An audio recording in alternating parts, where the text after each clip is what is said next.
It is no secret more students are defaulting on their loans, but now the government says the number is far bigger than previously believed.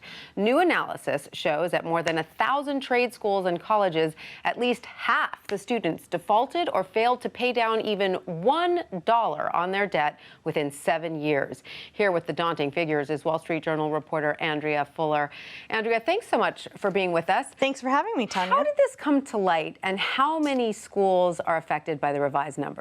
So Friday, shortly before the new administration took effect, the Ed Department disclosed in a press release that it had miscalculated the repayment rates for almost all colleges, 99.8% of colleges. Incredible. And then the Wall Street Journal's data team, of which Correct. You are a member, went through all the numbers. We dug into the numbers and compared what they'd previously published to the new data and found that there had been a pretty sharp drop in repayment rates at a number of schools. Originally, we'd reported that 300-some schools had a repayment rate below 50%, and it's actually over 1,000. Now, this is a big difference. So before we get into the implications of these numbers, how did the Department of Education get this so wrong?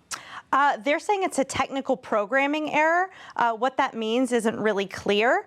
They haven't disclosed a lot of detail, and quite frankly, the old administration's out the door, so it's probably going to be difficult to determine exactly what happened. But this is not the first time this has happened at the Department of Education, is that right? Correct. There have been other data issues. The department was criticized heavily in a GAO report released recently about its data management and budgeting for student loans. There had been some misbudgeting based on income-based repayment and lack of clarity around really how much this student loan program is going to cost. All right, now when you and your data team really crunched these numbers, were there any schools or one in particular that stood out as having a particularly bad repayment rate? So the repayment rate changes were up to 29 percentage points for the 7-year period. And one of the ones that stood out to me was the University of Memphis.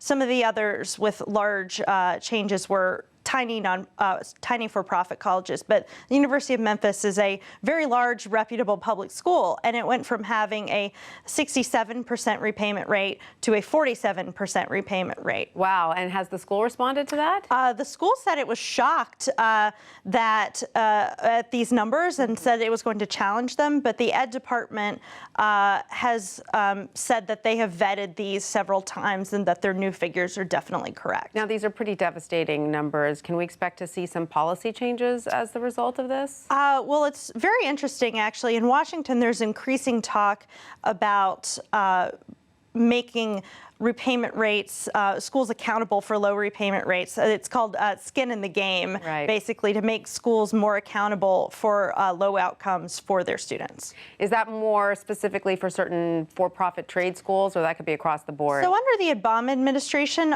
for-profits have been a particular target of focus, particularly because of the cost of those schools.